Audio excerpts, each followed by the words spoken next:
L'optimisation prématurée est la racine de tous les maux. C'est lorsque vous passez du temps à optimiser du code qui n'a pas besoin de l'être.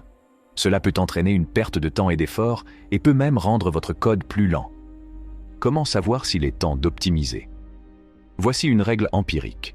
N'optimisez que le code qui est réellement lent. Si votre code fonctionne suffisamment vite pour vos besoins, ne perdez pas de temps à l'optimiser. L'optimisation prématurée constitue une mise en garde dans le domaine du développement de logiciels. Bien que l'attrait d'atteindre des performances maximales dès le départ puisse sembler irrésistible, il conduit souvent à des résultats contre-productifs. L'empressement à optimiser prématurément peut entraîner une complexité excessive, un obscurcissement du code et une diminution de l'attention portée à la résolution du problème principal. L'accent mis sur les performances n'est pas sans raison. Dans le paysage technologique en constante évolution, il est essentiel d'obtenir des logiciels efficaces. Toutefois, les performances doivent être considérées dans le contexte d'un triangle de compromis plus large, qui comprend les performances, la rapidité et l'adaptabilité. La vélocité incarne la rapidité d'intégration de nouvelles fonctionnalités dans le système, répondant ainsi aux exigences d'un développement rapide.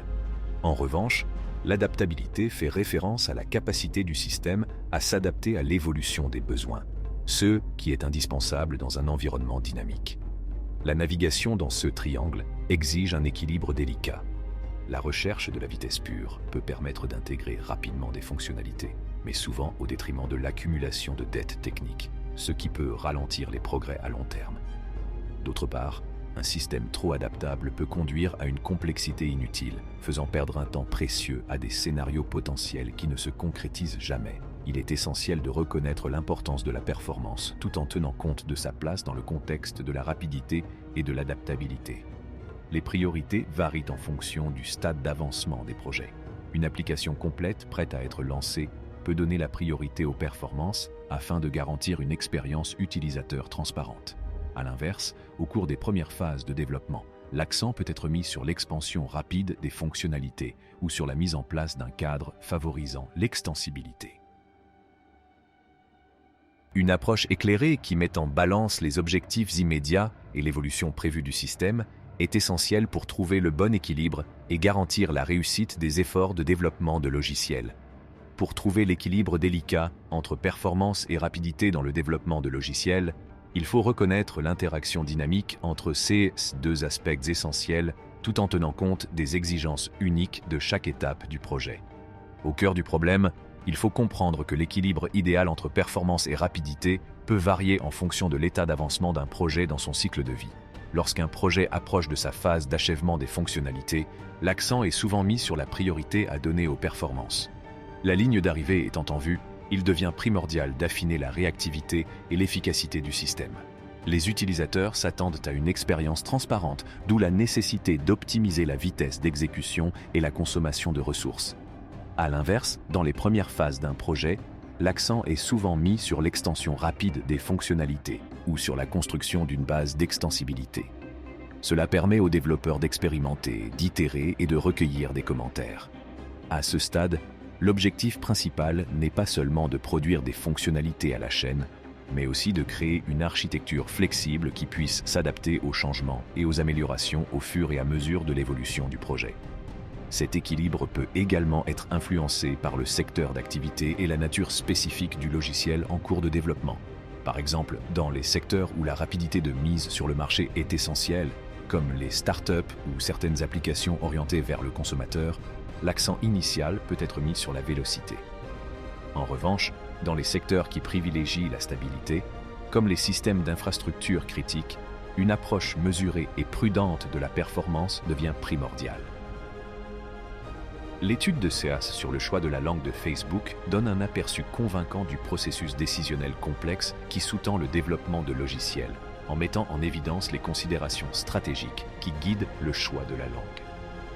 Le choix de Mark Zuckerberg d'utiliser PHP comme langage initial pour Facebook était motivé par l'impératif d'un développement rapide. La simplicité et la facilité d'utilisation de PHP ont permis des itérations rapides, ce qui a permis à la plateforme d'évoluer rapidement à ses débuts. Cependant, au fur et à mesure que la base d'utilisateurs et les fonctionnalités de Facebook se sont développées, des problèmes de mise à l'échelle sont apparus et ont mis à l'épreuve les limites des capacités de performance de PHP. Les limites inhérentes à la vitesse d'exécution et à l'évolutivité de PHP sont devenues de plus en plus évidentes à mesure que la popularité de la plateforme montait en flèche. La nécessité d'améliorer les performances et l'efficacité a conduit à une réévaluation de la pile technologique. Cette prise de conscience a abouti au passage de PHP à C++ et à la création du langage de programmation Hack. Ce changement représentait une réponse stratégique aux besoins changeants d'un géant des médias sociaux en plein essor. Le langage C++ offre un meilleur contrôle de la gestion de la mémoire et de l'optimisation des performances, ce qui est essentiel pour maintenir une expérience utilisateur réactive et transparente alors que la base d'utilisateurs de Facebook continue de croître de manière exponentielle. Le passage de PHP à C++ souligne l'importance de choisir un langage non seulement en fonction des besoins immédiats, mais aussi en tenant compte des exigences potentielles de la croissance future. Bien que le passage à C++ ait été motivé par des considérations de performance, il convient de noter que le choix initial de PHP était loin d'être un faux pas. Il s'agissait d'une décision calculée qui correspondait aux besoins de Facebook en matière de développement rapide et d'entrée précoce sur le marché. La micro-optimisation, qui consiste à se concentrer méticuleusement sur des améliorations mineures au niveau du code, existe dans un contexte où les capacités de traitement rapide des ordinateurs rendent souvent l'impact de ces optimisations minimes. L'idée de base est que les ordinateurs modernes exécutent le code rapidement, ce qui brouille la distinction entre les stratégies d'optimisation concurrentes.